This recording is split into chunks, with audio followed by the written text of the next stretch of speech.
मेरे YouTube channel राज education में आप सभी का स्वागत है। ये वीडियो एंड तक देखें और मेरे YouTube चैनल राज एजुकेशन को लाइक, शेयर एंड सब्सक्राइब जरूर कीजिए। Welcome in Raj education channel. आज हम देखते हैं क्वाड्रेटिक इक्वेशन वर्ग समीकरण पार्ट 2। आज जो हम एग्जाम्पल देखेंगे उस एग्जाम्पल में ऑप्शन रहेंगे। आपको 6 ऑप्शन रह सकते हैं या कॉम्पिटिटिव एग्जाम में 4 ऑप्शन या 5 ऑप्शन भी रहते हैं। तो पहले पार्ट 1 में क्वाड्रेटिक इक्वेशन में मैंने आपको 4 ट्रिक्स बताई थी और उस 4 ट्रिक्स का यूज करके हम ये पार्ट 2 में क्वाड्रेटिक इक्वेशन सॉल्व करेंगे बहुत ही आसानी तरीके से। आपको कॉम्पिटिटिव एग्जाम में 5 मार्क ये का क्वेश्चन हमेशा रहते ही है, तो आपके 5 मार्क कॉम्पिटिटिव एग्जाम के लिए मैं आज तैयार करके देता हूँ। विद इन 10 सेकंड में आप आंसर निकाल सकते हो। तो एग्जाम्पल देखते हैं। X square plus x minus 20 is equal to 0 और सेकंड इक्वेशन है y square minus 15y plus 54 is equal to 0। अब देखो ट्रिक्स का मैं यूज करता हूं तो ये फॉर्म कैसा है, ये x square plus b x minus c is equal to 0 इस टाइप का है। और सेकंड जो इक्वेशन है वो इस फॉर्म का है, ये y square minus b y plus c is equal to 0 इस फॉर्म का है। अब देखो मैंने ट्रिक्स बताया था, क्या ट्रिक्स थी। कांस्टेंट सपोज निगेटिव है और मिडल टर्म पॉजिटिव है, कांस्टेंट निगेटिव है और मिडल टर्म ये पॉजिटिव है।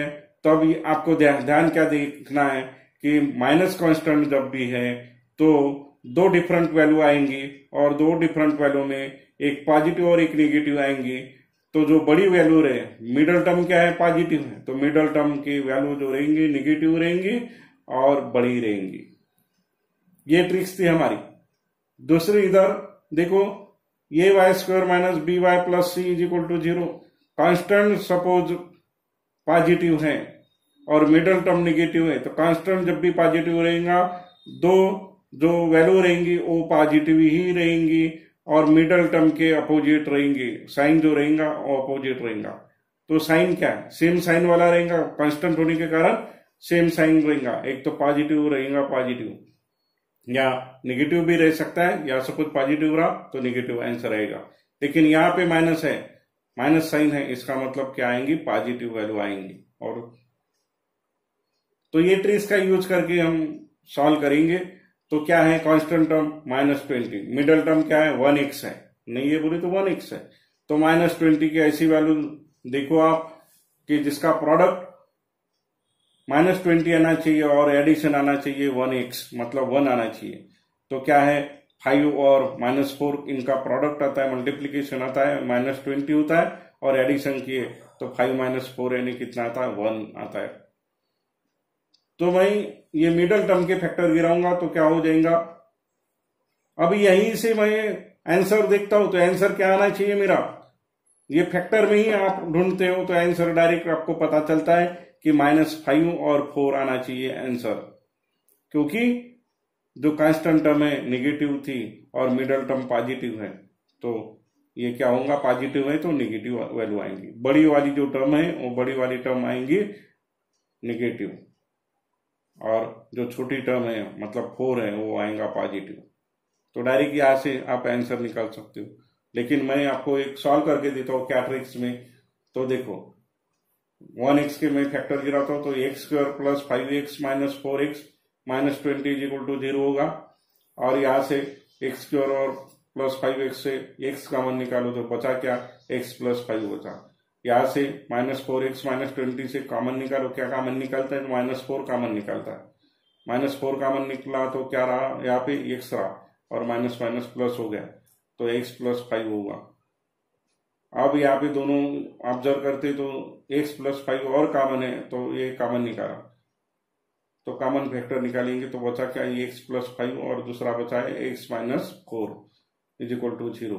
तो x इज इक्वल टू क्या हो जाएगा, -5 और x इज इक्वल टू हो जाएगा +4। ये 2 वैल्यू आई x की। अब सेकंड इक्वेशन देखते हैं। तो सेकंड इक्वेशन में क्या है, सेकंड इक्वेशन में है y square minus 15y plus 54 is equal to 0। तो 54 के ऐसे 2 प्रोडक्ट, ऐसा 2 मल्टीप्लीकेशन करो, फैक्टर गिराओ कि जिनका एडिशन -15 आना चाहिए। तो -9 और -6 इनका मल्टीप्लीकेशन आता है +54 और इनके एडिशन किए तो -15 आता है। मतलब -15 के मैं सिंप्लीफिकेशन करता हूं तो क्या हो जाएगा, y² -9y -6y +54 = 0।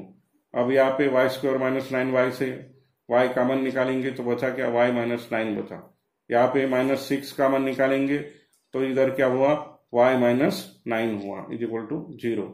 यहाँ पे अगेन कॉमन फैक्टर देखेंगे तो कॉमन फैक्टर है y -9, बचा क्या है, y -6 बचा = 0।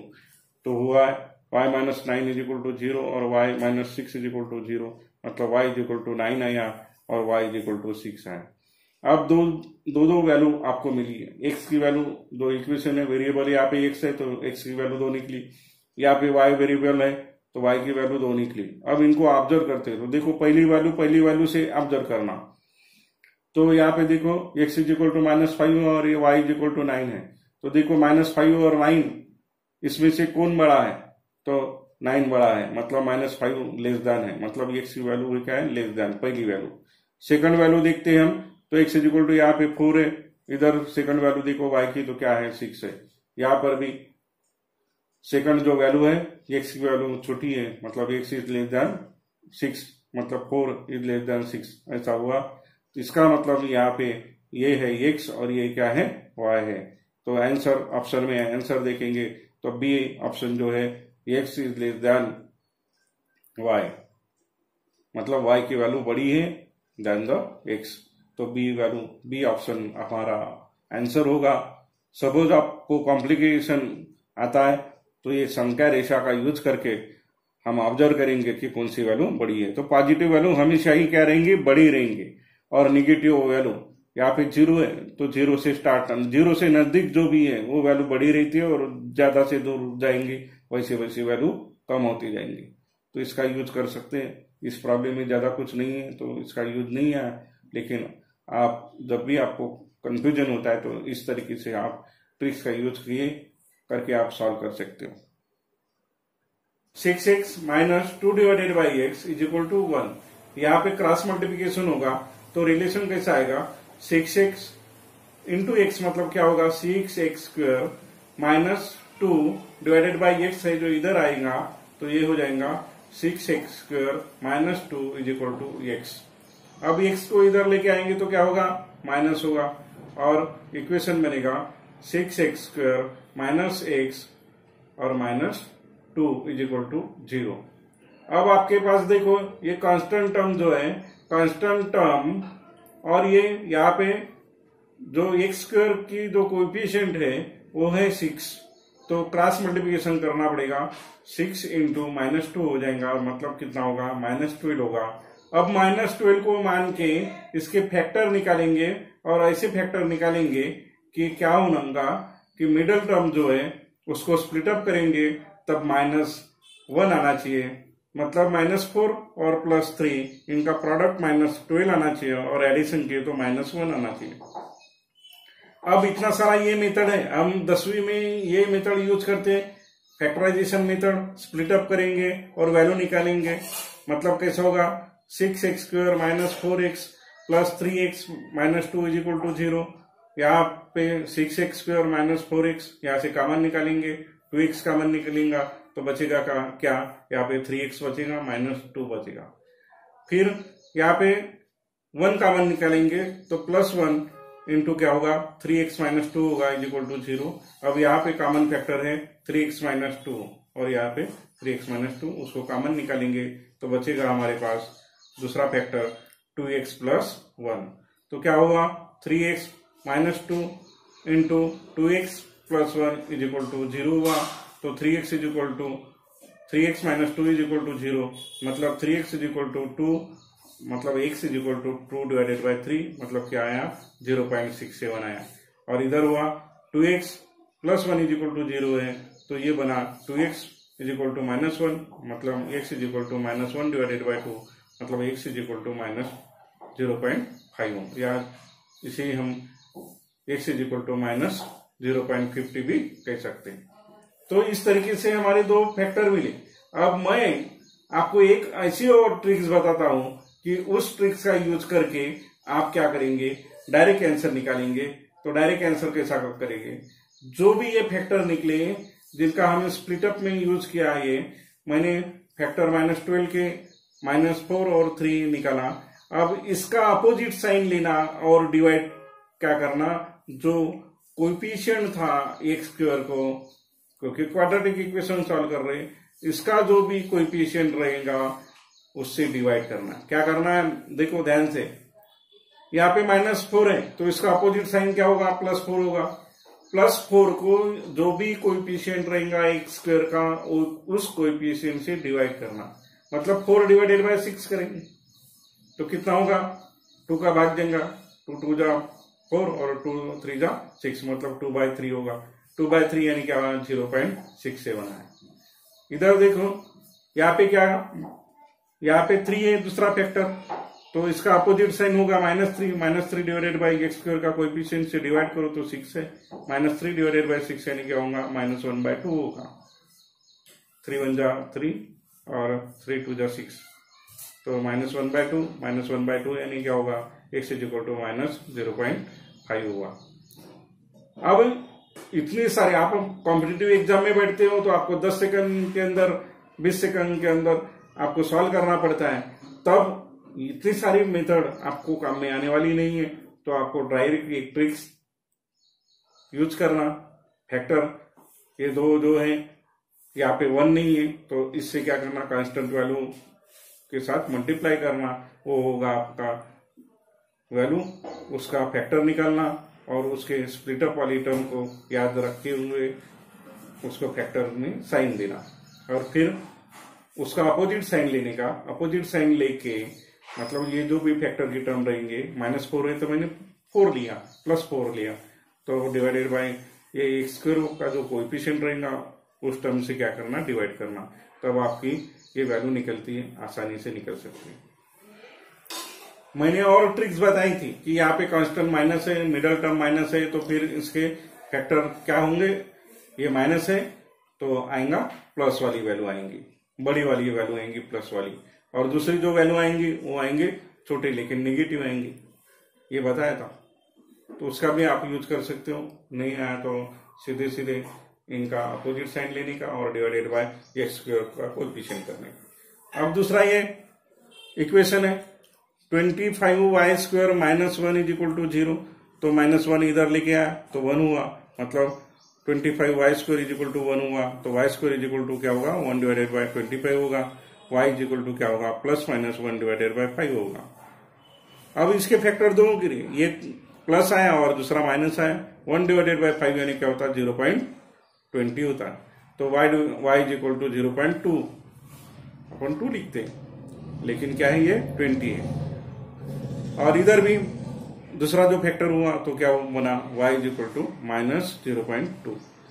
अब ये दो अपने पास वैल्यू है, रूट है, अब इनका कंपैरिजन करना, क्योंकि ऑप्शन में आपको क्या दिया है, x और y का कंपैरिजन दिया है कि x ग्रेटर देन है क्या y है। अब यहाँ पे x की वैल्यू, तो x की वैल्यू इधर लिखेंगे हम, दोनों भी एक पहली वैल्यू लिखेंगे तो 0.67 है, 0.67 ये दूसरी वैल्यू से कंपेयर करेंगे तो क्या है 0.67, ये बड़ी वैल्यू है, किससे, 0.20 से, मतलब 0.67 इज ग्रेटर देन 0.20, और दूसरी ये है 0.5 ये वैल्यू है, दूसरी जो वैल्यू है 0.20 माइनस में है। अब माइनस में ये स्केल का यूज करके हम देखते हैं तो माइनस वैल्यू जितने जितने बढ़ते जाएंगे इधर तो वैल्यू कम होती जाती है, 0 से इधर जो भी वैल्यू बढ़ती जाएंगी उसकी वैल्यू कम होगी, मतलब 0.5 ये क्या है, लेस देन है किससे, -0.2 से। मतलब क्या रिलेशन आया, रिलेशन है क्या, एक्स इज यहाँ पे ग्रेटर देन है और इधर लेस देन है, ऐसी कोई है क्या साइन, दोनों एक साथ नहीं है, मतलब देयर इज नो रिलेशन। तो यह वाला जो अपना ऑप्शन रहेगा वो रहेगा नो रिलेशन। अब एक नेक्स्ट प्रॉब्लम देखते हैं, 15x² + 68x + 77 = 0, और ये दूसरा एक इक्वेशन है 3y² plus 29y plus 68 is equal to 0। अब इन इक्वेशन में, क्वाड्रेटिक इक्वेशन में देखते हैं हम कि कोएफिशिएंट बड़ा है और कांस्टेंट भी बड़ा है, तो इनका मल्टीप्लिकेशन जब करेंगे तो इतना सारा फैक्टर गिराने के लिए आपको आसान नहीं जाएगा। तो मैं एक ट्रिक्स बताता हूं क्या करना है कि कांस्टेंट और ये कोएफिशिएंट x² का इनका प्रोडक्ट करना। तो 77 इंटू 15 ऐसे लिखना और इसको हम इसके प्राइम फैक्टर निकालेंगे। अब प्राइम फैक्टर निकालने के लिए आपको जो भी आसान जाता है, 77 है तो 11 इंटू 7 किया मैंने और 15 का किया 3 इंटू 5 किया। अब इसमें देखना है आपको ऐसे एडजस्टमेंट करना है, ऐसा फैक्टर का लेना है कि मिडल टर्म की एडिशन हो जाए। तो 11 इंटू 3 किया तो 33 आते हैं और 7 इंटू 5 किया तो 35 आते हैं और इनकी एडिशन होती है 68x। बस ये ट्रिक्स है इसमें। अब मैंने जो बताया था ये x² plus bx plus c is equal to 0, इसमें कांस्टेंट प्लस रहेगा तो दोनों जो भी फैक्टर निकलेंगे वो क्या रहते, सेम साइन वाले रहते। सेम साइन वाले रहेंगे लेकिन मिडल टर्म के अपोजिट में रहेंगे। अब इनका जब किया तब क्या आया, 33 और 35 दो जो फैक्टर निकले, इनका जो मिडल टर्म का है साइन प्लस है तो अपोजिट साइन क्या होगा, माइनस होगा। मतलब -33 और -35 लेना पड़ेगा। लेकिन यहाँ पे 1 नहीं है तो क्या है, 15 है। तो डायरेक्ट क्या करना, ट्रिक्स का यूज करके इनके अपोजिट लेना। तो -33 और डिवाइडेड बाय में क्या करना, तो x² वाला कोएफिशिएंट था ये -15, ये यहाँ पे डिवाइड कर दिया। दोनों को भी डिवाइड करना तो x is equal to -33 divided by 15 और इधर आया -35 डिवाइडेड बाय 15। अब 3 5 का क्या होता है 15 और 3 11 जा 33, मतलब -11/5 होगा। -11/5 मतलब क्या होगा, -2.2 भाग दो 5 का, 5 2 जा 10, 1 बचा, अगेन पॉइंट दिया तो 10 हुआ, तो 5 2 जा अगेन 10 होता। तो क्या आएंगी value, x is equal to -2.2 आए। और इधर 5 का भाग दो, 5 3 जा 15, 5 7 जा 35, तो -7/3 आएगा। मतलब 3 से डिवाइड किए तो क्या होगा, -2.33। ये दो फैक्टर निकले। अब नेक्स्ट जो प्रॉब्लम है इसमें देखो, इसमें क्या है, तो 3y² plus 29y plus 68 is equal to 0 है। अब यहाँ पे सेम मेथड 68 इंटू 3 करने का, उसके प्राइम फैक्टर निकालने का। तो प्राइम फैक्टर 17 4 जा क्या होता है, 68 होता है। अब यहाँ पे मैं एडजस्टमेंट करूंगा तो क्या है, 17 है मेरे पास और दूसरा है 4 इंटू 3 यानी 12 आएगा। अब 29 के जो स्प्लिट अप करेंगे तब क्या होगा, 17 प्लस 12 तो एडिशन होती है 29। अब वही मेथड सेम, कांस्टेंट फैक्टर है, प्लस है तो सेम साइन वाले आएंगे लेकिन मिडिल टर्म के अपोजिट आएंगे। तो -17 और -12 आएगा। और डिवाइड बाय क्या करना है, जो भी क्वाड्रेटिक इक्वेशन वाली टर्म है स्क्वायर वाली, उसका कोएफिशिएंट रहेगा उससे डिवाइड करना। तो -17 डिवाइडेड बाय क्या होगा, 3 होगा और सेकंड फैक्टर होगा -12 डिवाइडेड बाय 3। तो -17 डिवाइडेड बाय 3 तो कितना होगा, -5.66 आया और -12/3 आया -4। अब ये y की वैल्यू निकली, दो वैल्यू।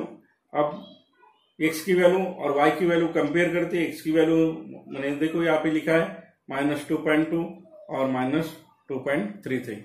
अब y की भी लिखना, इसको कंपेयर करना। तो जो पहली वैल्यू है, पहला फैक्टर के साथ पहली वैल्यू करना, -2.2 ये बड़ा है किससे, -5.66 से। क्यों, क्योंकि 0 वाली ये जो स्केल रेखाखंड जो अपन देखते इसमें क्या है, बाद में आएगा ये वैल्यू। नजदीक वाला वैल्यू बड़ा रहता है माइनस में और दूर दूर जो जाने वाला बड़ी है लेकिन माइनस में प्लेस वैल्यू उसकी क्या है, दूर है, तो ये हमेशा छोटा रहेगा, ये बड़ा रहेगा। इसमें भी देखो -2.33 -4 से क्या है, बड़ा है। मतलब x की वैल्यू जो दोनों है वैल्यू वो क्या है, बड़ी है देन द y। तो ऑप्शन देखो, ऑप्शन क्या है, ये वाला ऑप्शन है आपका, ये हमारा आंसर रहेगा, x is greater then y। अभी क्वाड्रेटिक इक्वेशन जो है रूट वाली देखते हैं हम। रूट वालों की फैक्टर कैसे गिराना है ये आसान तरीके से मैं आपको बताता हूँ। X square minus 12 into root 3 into x plus 81 is equal to 0 है। और सेकंड इक्वेशन है y square minus root 2 into y minus 24 is equal to 0 है। अब देखो जो भी रूट 3 है यहाँ पे, तो रूट 3 को मैं कैसे कर सकता हूँ, रूट 3 इंटू रूट 3 यानी क्या होता है 3 याद होता है।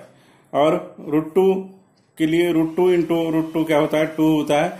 तो जो भी जिस भी इक्वेशन में मिडिल टर्म का जो भी रूट रहेगा उससे क्या करना है डिवाइड करना है, लेकिन डिवाइड करते समय 3 से डिवाइड करना, ये ध्यान में रखना। तो ये इक्वेशन क्या बनेगा, ये इक्वेशन बना x square minus 12 into root 3 into x plus 81 divided by 3 यानी क्या होता 27 होता है इज इक्वल टू 0। अब हम देखो ये 27 के फैक्टर गिराना है आपको। 27 के फैक्टर ऐसे गिराना कि जिसका मल्टीप्लीकेशन आएगा 27 और इनकी एडिशन किए तो आना चाहिए -12। तो 9 और 3 आएगा -9 और -3 का प्रोडक्ट मतलब मल्टीप्लीकेशन होता है +27 और एडिशन होती है -12। अब देखो जो भी ये इक्वेशन है ये x square minus B x plus C वाला इक्वेशन है, कांस्टेंट वैल्यू प्लस है तब सेम साइन वाले फैक्टर गिरेंगे लेकिन मिडिल टर्म के अपोजिट होंगे। तो अपोजिट वाला मतलब -9 है इधर तो +9 होगा और -3 है तो +3 होगा। लेकिन ये ध्यान में रखना रूट का जो भी क्वाड्रेटिक इक्वेशन में रूट में रहेगा, रूट की जो वैल्यू रहेंगे वो इंटू करना, मतलब 9 इंटू रूट 3 और 3 इंटू रूट 3 होगी। रूट 3 की वैल्यू पता है 1.7 होती है तो 1.7 से इंटू करेंगे, मतलब 9 इंटू 1.7 तो होगा 15.3 और 3 इंटू 1.7 यानी होगा 5.1। ये आए रूट किसके एक्स के, एक्स वेरिएबल वाले इक्वेशन के। अब देखो वाई वेरिएबल वाला quadratic equation y square minus root 2 into y minus 24 is equal to 0। इसको डिवाइड करेंगे 2 से कांस्टेंट वैल्यू को, तो यहाँ पे बन जाएगा y square minus root 2 into y minus 12 is equal to 0। अब -12 के ऐसे फैक्टर गिराओ कि मल्टीप्लीकेशन आना चाहिए -12 और इसका एडिशन आना चाहिए -1। तो -4 और 3 इनका एडिशन होता है -1। तो फैक्टर अपोजिट होंगे, देखो अपोजिट में बोले तो -4 का +4 वाला होगा और +3 का -3 होगा। अब इसमें क्या करना है रूट 2 जो है उससे मल्टीप्लाई करना है दोनों वैल्यू को। तो रूट 2 की वैल्यू है 1.4 तो 4 इंटू 1.4 और -3 इंटू 1.4 तो ये होगा y की वैल्यू होगी 5.6 और दूसरी वैल्यू हुई -4.2। अब इसको कंपेयर करेंगे हम, देखो x की वैल्यू और y की वैल्यू, तो x की वैल्यू में क्या है 15.3 इज ग्रेटर देन 5.6 और 5.1 इज ग्रेटर देन -4.2। इसका मतलब है कि x की वैल्यू क्या है बड़ी है देन द y, मतलब रूट जो x के निकले वो बड़े हैं किससे y रूट से। तो क्या हुआ ऑप्शन में देखो, ऑप्शन ये ऑप्शन में x is greater then y, मतलब आंसर होगा आपका x is greater then y। इस तरीके से बहुत ही आसान तरीका है, लेकिन ध्यान में क्या रखना है जो भी रूट रहेगा वो उससे डिवाइड करना, रूट के बीच की मतलब अंदर की जो वैल्यू रहेंगी रूट 3 यानी 3 से डिवाइड करना किसको कांस्टेंट वैल्यू को, उससे फैक्टर गिराना, फिर ध्यान में रखना मिडिल टर्म का उसका अपोजिट साइन लेने का और अपोजिट साइन लेके ये भी रूट की जो वैल्यू रहेंगी उससे मल्टीप्लाई करने का जो रूट आए उसको। इस तरीके से आप सॉल्व कर सकते हैं। अब ये जो इक्वेशन है क्यूब रूट वाला प्रॉब्लम आएगा आपको क्वाड्रेटिक इक्वेशन में। तो x is equal to cube root of 13,824 और दूसरी वैल्यू है y is equal to plus minus root of 576। अब दोनों ये देखते हुए घबराना नहीं है, उसके साथ वाला जो वैल्यू है ये देखने का। तो ये है 576 किसका स्क्वायर है 24 का, मतलब इसका रूट क्या होगा 576 का रूट होगा 24। तो प्लस माइनस 24 हुआ, मतलब दो वैल्यू जो आई एक आई +24 और दूसरी आई -24। अब इसका रिलेशन इसके साथ है कुछ तो क्या करना, ये जो आपके पास वैल्यू है 576, इसको मल्टीप्लाई करके देखना। तो क्या है 4 इंटू 6 24 आ रहा है, पूरा आ रहा है, मतलब रिलेशन वही है। तो ये इसका क्यूब रूट आप 13,824 का क्यूब रूट होगा 24। तो x इज इक्वल टू 24 ये वैल्यू आएंगी। अब ये देखो कंपेयर करो, ये 24 प्लस है और इधर भी प्लस है, मतलब इक्वल आई। ये x और y की जो वैल्यू है इक्वल आई, मतलब x is equal to y बोलेंगे। लेकिन दूसरी तरफ और देखो, इसकी अगेन वैल्यू 24 ही है, तो 24 और इधर -24 है, ये छोटी है, मतलब x की वैल्यू बड़ी है। तो क्या होगा, ऑप्शन देखो, ऑप्शन ये होगा, ऑप्शन सी होगा, x is greater than or equal to y। ये ऑप्शन आपका मतलब आंसर होगा। इस तरीके से हमने बहुत आसान तरीके से आपको ट्रिक्स बताई, ये आपको समझ में आऊंगी तो इसे लाइक, शेयर और सब्सक्राइब जरूर कीजिए। मैं मेरे जो क्वाड्रेटिक इक्वेशन जो पार्ट 1 है वर्ग समीकरण का, उसका पहला ये आसान नहीं जा रहा है समझने के लिए, तो पहला पार्ट आप देखिए, उसकी लिंक मैं इस वीडियो में लास्ट में दूंगा।